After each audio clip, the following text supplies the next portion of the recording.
নমস্কার, আমি তাপসী রান্নাঘরে সকলকে অনেক স্বাগত জানাই। চলে এসেছি আবার একটি নতুন রেসিপি নিয়ে। আর আজকের রেসিপি রথযাত্রা স্পেশাল জিলিপি, একদম রসালো খাস্তা জিলিপি। আপনারা কিন্তু খুব সহজেই এরকম ভাবে বাড়িতেই বানিয়ে নিতে পারবেন জিলিপি। তো চলুন জিলিপির জন্য জিলিপির শিরাটা বানিয়ে নেব। তার জন্য একটা পাত্রে নিয়ে নিচ্ছি আমি 1.5 কাপ মতো চিনি, আর 1.5 কাপ চিনির জন্য নিয়ে নেব 1 কাপ জল। কারণ আপনারা সকলেই জানেন জিলিপির শিরাটা কিন্তু গাঢ়ই হয়। দুটো দিয়ে দিলাম এলাচ। এবার একটুখানি নাড়িয়ে নেব। তারপর এটাকে শিরাটাকে তৈরি করে নেব। তো এখানে বসিয়ে দিয়েছি লো টু মিডিয়ামে, দিয়ে দিলাম অল্প একটু কেশর, এতে কালারটাও বেশ ভালো হবে আর খুব সুন্দর একটা টেস্টও আসবে। তো মাঝে মাঝেই চিনির শিরাটাকে নাড়িয়ে দেব, লো টু মিডিয়ামে রেখেছি। দেখুন মাঝে মাঝে এবার নাড়িয়েও দিচ্ছি। নাড়াতে যখন চিনিটা গলে যাবে, খুব বেশিক্ষণ এটাকে জাল করার কোনো প্রয়োজন নেই, যেহেতু এটা গাঢ়ই হবে। একদম হাতের মধ্যে দিয়ে মানে আঙুলে দিয়ে যখন একটা চ্যাটচেটে ভাব চলে আসবে, দেখুন ঠিক এরকম ভাবে একটা তার তৈরিও হবে না, কিন্তু একটা চিটচিটে ব্যাপার চলে আসবে, তখন কিন্তু এটাকে বন্ধ করে দিতে হবে। আর বন্ধ করে দেওয়ার আগে আমি এখানে দিয়ে দিলাম একটুখানি ফুড কালার। এটা পুরোটাই অপশনাল, দিলে জিলিপির কালারটা খুব সুন্দর হয়। তবে আপনারা দিতেও পারেন, না পারেন নাও দিতে পারেন আর কি। এবার জিলিপির জন্য এবার ব্যাটারটা রেডি করে নিচ্ছি। 1 কাপ আমি দিয়ে দিলাম ময়দা, আর একদম খুব সুন্দর টেস্টের জন্য এখানে দিয়ে দিয়েছি 1 চামচ মতো গাওয়া ঘি। অবশ্যই এটা দেবেন, তাহলে জিলিপিটা খেতে ভীষণ টেস্টি হবে। আর আমি এখানে দিয়ে দিচ্ছি ইনো। আমি আজকে জিলিপিটা ইনো দিয়ে বানিয়ে দেখাচ্ছি। খুব তাড়াতাড়ি যখন ইচ্ছে তখন বাড়িতে এরকম ভাবে জিলিপি বানিয়ে নিতে পারবেন। দিয়ে দিলাম এখানে ঘি, দিয়ে ভালো করে মানে একটুখানি মিশিয়ে নিলাম। তো তারপরে এবার 1 কাপ জল নিয়ে নিচ্ছি, দেখুন অল্প অল্প করে দেবো, আর খুব সুন্দর একটা ব্যাটার বানিয়ে নিতে হবে। জিলিপির ব্যাটারটা কিন্তু খুব গাঢ়ও হবে না, আর এটা কিন্তু ঝোলাও হবে না। তাই একটা দেখুন হ্যান্ড ব্লেন্ডার নিয়েছি, আর জলটা দেবো আর ভালো করে কিন্তু এটাকে বানিয়ে নেব। বেশিক্ষণ কিন্তু এটাকে লোফানোর বা কোনো কিছুরই প্রয়োজন নেই। দেখুন জাস্ট ওই মিশ্রণটাকে রেডি করে নেওয়া মতো হ্যান্ড ব্লেন্ডারে রেডি করে নেব।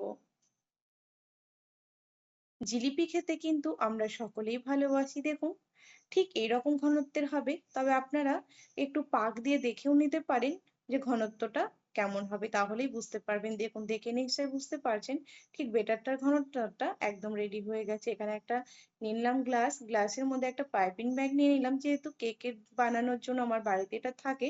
তো আপনাদের কাছে পাইপিং ব্যাগ না থাকলে যে নরম মানে হালকা যে জলের বোতলগুলো থাকে বা কোল্ড ড্রিঙ্কস এর বোতলগুলো, সেটার মুখটাও কিন্তু আপনারা ফুটো করে সেই বোতলের মধ্যেও করতে পারেন। অনেক সময় সসের যে বোতল পাওয়া যায় সেটাতেও করতে পারেন, বা শক্ত এই ধরনের মানে পাইপিং ব্যাগেও কিন্তু, মানে পাইপিং ব্যাগে নয়, অনেক যে প্লাস্টিক ব্যাগ পাওয়া যায় সেটাতেও করতে পারেন। দেখুন তেলটা এখানে বসিয়ে দিয়েছিলাম, আর একদম খেয়াল ছিল না, ক্যামেরাটা বন্ধই ছিল, যার জন্য জিলিপিগুলো আরো 3টে ছাড়া হয়ে গেছিল। দেখুন আর একটাও দিয়ে দিলাম, আর তেলটা কিন্তু 1 কড় মতোই রাখবেন কড়াইয়ের মধ্যে। এবার জিলিপিটা উল্টে দেব। এবার এরকম ভাবেই এপিট ওপিট করে খুব সুন্দর যখন একটা কালার চলে আসবে, সেই মতো অবস্থা পর্যন্ত কিন্তু ভাজতে হবে। দেখুন খুব সুন্দর একটা কালার এসেছে। এবার জিলিপিটাকে একটা পাত্রে উঠিয়ে নেব। তবে খেয়াল রাখবেন জিলিপি কিন্তু একদম কম আঁচে বা খুব জোর আঁচে ভাজবেন না, মিডিয়াম আঁচে ভাজবেন, তাহলে জিলিপিগুলো খুব সুন্দর হবে। দেখুন খুব সুন্দর একটা কালার এসে গেছে। এবার এটাকে নামিয়েও নিচ্ছি। চলুন এবার দেখুন শিরার মধ্যে দিয়েও দিলাম। এবার এপিট ওপিট করে ওই 2-4 মিনিটের মধ্যে রাখবো, তারপরে উঠিয়ে নেব। তাহলেই কিন্তু ওই 2-4 মিনিটেই, আর জিলিপিটা কিন্তু কড়াই থেকে নামানোর সাথে সাথে গরম অবস্থাতেই শিরার মধ্যে দিয়ে দেবেন, তাহলে কিন্তু জিলিপির মধ্যে খুব সুন্দরভাবে শিরাটা ঢুকেও যাবে। খেতে এত ভালো লাগে। আর যাই হোক, চলুন আবারও একই রকম ভাবে আমি দিচ্ছি। হয়তো যারা প্রফেশনাল জিলিপি বিজনেস করে তাদের মতো একদম পারফেক্ট মানে ডিজাইনটা হবে না, তাই বলে কি বাড়িতে জিলিপি করতে পারবো না বলুন তো? দেখুন একেবারে খারাপ কিন্তু হবে না। আর ঠিক এরকম ভাবে বাড়িতে কিন্তু জিলিপি বানিয়ে সকলেই মিলে খেতে পারেন। যাই হোক, বাড়ির যে কোনো জিনিসই রান্না করা কিন্তু ভালো হয়। বাজারের মতো সেখানে তো অনেক রকমই, যাই বলুন না কেন, মানে অনেক দিনের অনেক রকম হয়, কিন্তু বাড়িরটা তো একদম টাটকা হয়। তো চলুন একটা পাত্রে এটাকে উঠিয়ে নিই। তো যারা এখনো আমার চ্যানেলটিকে সাবস্ক্রাইব করেনি তাদের অনুরোধ জানাচ্ছি, যারা ইউটিউব থেকে দেখছেন প্লিজ আমার চ্যানেলটিকে সাবস্ক্রাইব করবেন আর পাশে থাকা বেল আইকনটি প্রেস করবেন, যেন আমি নতুন ভিডিও আপলোড করার সাথে সাথে নোটিফিকেশন প্রথম আপনাদের কাছেই পৌঁছে যায়। আর যারা ফেসবুক পেজ থেকে দেখছেন প্লিজ আমার পেজটিকে ফলো করে দেবেন।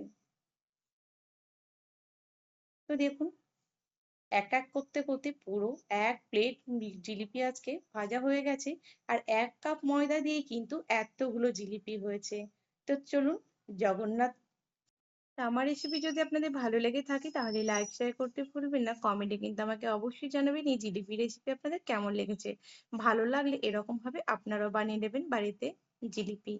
তো আজকের রেসিপি এই পর্যন্ত ছিল। দেখা হবে আবার একটি নতুন এপিসোডে নতুন রেসিপি নিয়ে হাজির হয়ে যাব। আপনারা সকলেই ভালো থাকবেন, সুস্থ থাকবেন। ধন্যবাদ।